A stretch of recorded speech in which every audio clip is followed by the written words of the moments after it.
ಅಕ್ಷರಗಳನ್ನ ಅಕ್ಷರಗಳ ಒಂದು ಕಾರ್ಡ್ಗಳನ್ನ ಕೊಟ್ಟಿದ್ದೀನಿ. ಆ ಅಕ್ಷರಗಳ ಕಾರ್ಡಲ್ಲಿ ನೀವೇನು ಮಾಡಬೇಕಪ್ಪ ಅಂತಂದರೆ ಈಗ ಒಂದೊಂದು ಪದವನ್ನು ನೀವು ಜೋಡಣೆ ಮಾಡಬೇಕು. ಮತ್ತು ಈಗ ನಿಮ್ಗೆ ಗೊತ್ತಿರುವಂಥವ್ರು 2-3 ಪದಗಳನ್ನ ಕೂಡ ನೀವು ಜೋಡಣೆ ಮಾಡಬಹುದು. ಈಗ ಅದರಲ್ಲಿ ಈಗ ಕೆಲವರು ಜೋಡಣೆ ಮಾಡಿದ್ದೀರಾ ಅಲ್ವಾ? ಈಗ ಜೋಡಣೆ ಮಾಡಿರುವಂತಹದನ್ನ ಓದ್ತೀರಾ ಅಲ್ವಾ? ಓದ್ತೀರಪ್ಪ, ಗಟ್ಟಿಯಾಗಿ ಮಾತಾಡಬೇಕು. ಅದನ್ನ ಓದಪ್ಪ. ಏನೋ ನೋಡಪ್ಪ, ಇನ್ನೊಂದ್ಸಲ ನೋಡಪ್ಪ ನಿಧಾನಕ್ಕೆ.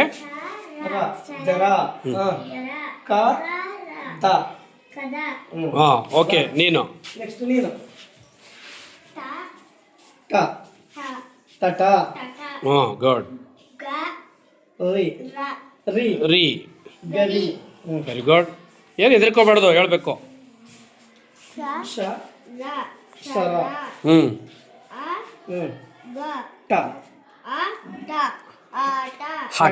ಹಠ. Very good. ಓಕೆ, ಇರಿ. ಹೇಳಪ್ಪ, ನೀನು ಹೇಳಪ್ಪ. Very good. ನೀನು ಯಾವ್ದು ಹಾಕಿದ್ರೆ ಮಾನ ತೆಗೆದ್ಬಿಟ್ಟು ವೆರಿ ಗುಡ್. ಹಾಗಾದ್ರೆ ಆ ಕಡೆದು ಪಕ್ಕದ್ದು ವೆರಿ ಗುಡ್. ಇದು ವೆರಿ ಗುಡ್. ಓಕೆ, ಆಕ್ಟಿವಿಟಿ ಎಲ್ಲ ಕಲಿತಾ ಇದ್ದೀರಾ? ಓಕೆ.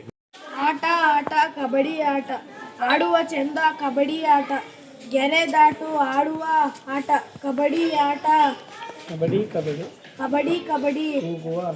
ಕೂಗುವ ಆಟ, ಎದುರಾಳಿ ತಾಕಿ ಬರುವ ಆಟ, ತಾಕಲು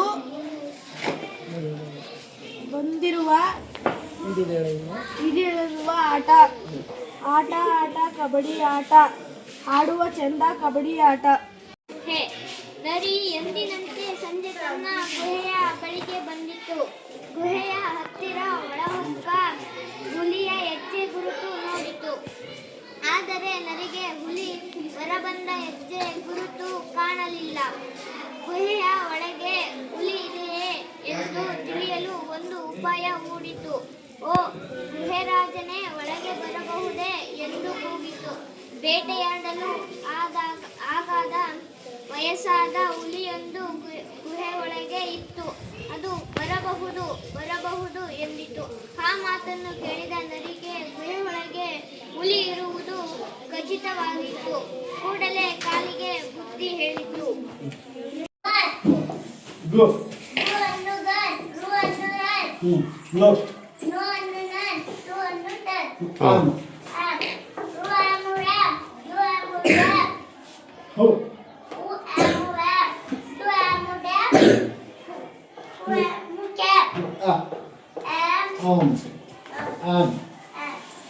ಓಕೆ.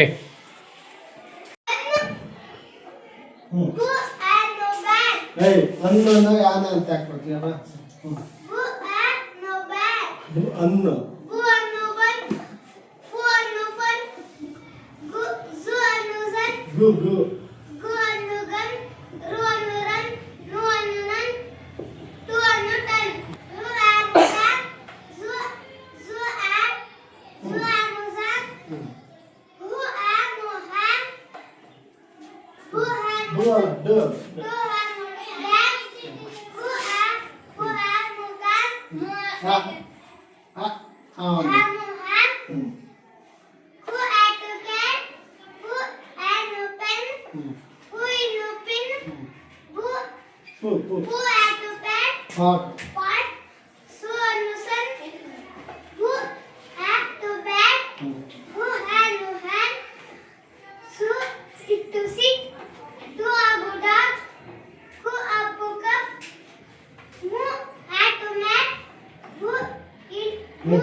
red bell.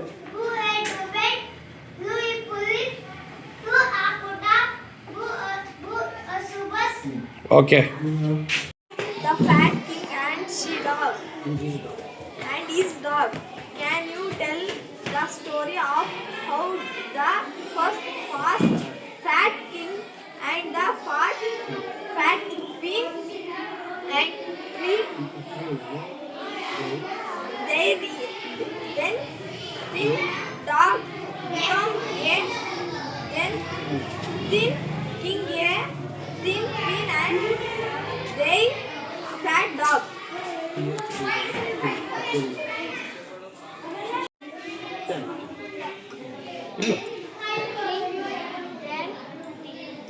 ಓಕೆ. ಬೇಸಾಯ. ಒಮ್ಮೆ ನರಿ ಮತ್ತು ಕರಡಿ ಕೂಡಿ ಬೇಸಾಯ ಮಾಡಲು ಹೊರಟವು. ಜಾಣ ನರಿಯು ಭೂಮಿಯ ಮೇಲಿನ ಬೆಳೆಯ ಭಾಗ ನನಗೆ, ಭೂಮಿಯ ಒಳಗಿನ ಭಾಗ ನಿನಗೆ ಎಂದು ಕರಾರು ಹಾಕಿತು. ಇಬ್ಬರು ಸೇರಿ ಸೌತೆಕಾಯಿ ಬೆಳೆದರು. ಕಾಯಿಗಳು ನರಿಯ ಪಾಲಾದವು. ಕರಡಿಗೆ ಬೇರುಗಳು ದೊರೆತವು. ಬೇಸರದಿಂದ ಕರಡಿ, ಈ ಬಾರಿ ನನಗೆ ಭೂಮಿಯ ಒಳಗಿನ ಭಾಗ ಎಂದಿತು. ಹಾಗೆಯೇ ಆಗಲಿ ಎಂದು ನರಿಯು ಜಾಣತನದಿಂದ ಗೆಣಸು ಬೆಳೆಯೋಣ ಎಂದಿತು. ಕರಡಿಯು ಒಪ್ಪಿತು. ಮತ್ತೆ ಗೆಣಸು ನರಿಯ ಪಾಲಾಯಿತು. ಬಳ್ಳಿಗಳು ಮಾತ್ರ ಕರಡಿಗೆ ಸಿಕ್ಕವು. ನರಿಯ ಮೋಸಗಾರಿಕೆಗೆ ತಿಳಿದ ಕರಡಿಯು ಅದರ ಸಹವಾಸವೇ ಬೇಡ ಎಂದು ಹೊರಟು ಹೋಯಿತು. ನೋಡಿ, ಕರ್ನಾಟಕ ರಾಜ್ಯದಲ್ಲಿ ಯಾವುದು ಕಾವೇರಿ ಇರ್ಬೋದು, ತುಂಗ, ಭದ್ರಾ, ಶರಾವತಿ, ಶಿಂಷಾ, ನೇತ್ರಾವತಿ ಎಲ್ಲ ನದಿಗಳನ್ನ ನೋಡಿ, ಒಂದೊಂದು ಜಿಲ್ಲೆಗಳನ್ನ. ಬೆಂಗಳೂರು ವಿಮಾನ ನಿಲ್ದಾಣ, ಕೆಂಪೇಗೌಡ ವಿಮಾನ ನಿಲ್ದಾಣ ನೋಡಿ, ಬೆಂಗಳೂರು ವಿಮಾನವನ್ನು ತೋರಿಸ್ತಾನೆ ಇಲ್ಲೇನೆ. ಮೈಸೂರಿನ ಚರ್ಚ್, ಸೆಂಟ್ ಫಿಲೋಮಿನಾ ಚರ್ಚು ನೋಡಿ. ಕರ್ನಾಟಕ ರಾಜ್ಯದಲ್ಲಿ ದ್ರಾಕ್ಷಿ ಬೆಳೆಯೋದು.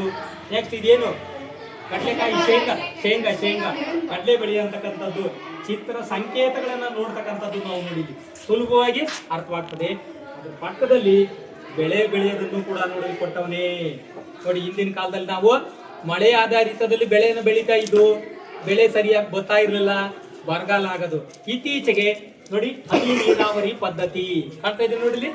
ಸರ್ಕಾರದಿಂದ ಉಚಿತವಾಗಿ ಮತ್ತು ಏನ್ ಮಾಡ್ತಾರೆ, ಸಬ್ಸಿಡಿ ದರದಲ್ಲಿ ಈ ಮಿಷನ್ಗಳನ್ನ ಸರಬರಾಜು ಮಾಡ್ತಾರೆ ರೈತರಿಗೆ, ಸಣ್ಣ ಹಿಡುವಳಿದಾರರಿಗೆ. ನೆಕ್ಸ್ಟ್ ನೋಡಿ, ಪ್ರತಿಯೊಂದು ಗಿಡನೂ ಕೂಡ ಹೇಗೆ ಬೆಳಿಬೇಕು, ಹೇಗೆ ಬೆಳೆಸ್ಬೇಕು ಅದನ್ನ ಅಂತಂತದ್ದು ನೋಡಿ ತಂತ್ರಜ್ಞಾನವನ್ನ ತೋರಿದಾನೆ. ಏನ್ ಬೆಳೆ ನೋಡಿ, ಇದು ಕೋಸು, ಹೂಕೋಸ, ಎಲೆಕೋಸು ನೋಡಿ. ಇಲ್ಲಿ ಕಾಣ್ತಕ್ಕಂಥದ್ದು ಹನಿ ನೀರಾವರಿ. ವರ್ಷದ ಎಲ್ಲಾ ದಿನಗಳಲ್ಲೂ ಮಳೆ ಬರಲ್ಲ, ಮಳೆಗಾಲದಲ್ಲೂ ಮಾತ್ರ, ಅದರಲ್ಲೂ ಕೆಲವು ದಿನದಲ್ಲಿ. ಹನಿ ನೀರಾವರಿ ಅಂದ್ರೆ ಒಂದು ದಿನದ 24 ಗಂಟೆಯಲ್ಲಿ ನೀವು ಯಾವಾಗ ಬೇಕಾದ್ರೂ ಅದನ್ನ ತಿರುಗಿಸಿ ನೀರನ್ನ ಹರಿಸಬಹುದು, ಬೆಳೆಯನ್ನ ಉತ್ಕೃಷ್ಟವಾಗಿ ಬೆಳಿಬಹುದು. ಕಾಣ್ತಾ ಇದೆಯಾ? ನಾವು ಕೂಡ ಇದನ್ನ ಮಾಡಬಹುದು. ಲಕ್ಷಣಗಳನ್ನು ಗುರುತಿಸ್ತಕ್ಕಂಥದ್ದು ಮತ್ತೆ ಬೆಳೆಗಳು, ಮತ್ತೆ ಯಾವ ರೀತಿ ಕೆರೆ, ಕಟ್ಟೆ, ನದಿ, ಸಾಗರ, ಸಮುದ್ರ ಪ್ರತಿಯೊಂದನ್ನು ಚೆನ್ನಾಗಿ ಕೊಟ್ಟಿದ್ದಾನೆ ಮಾತ್ರ. ತುಂಬಾ ಚೆನ್ನಾಗೈತಿ.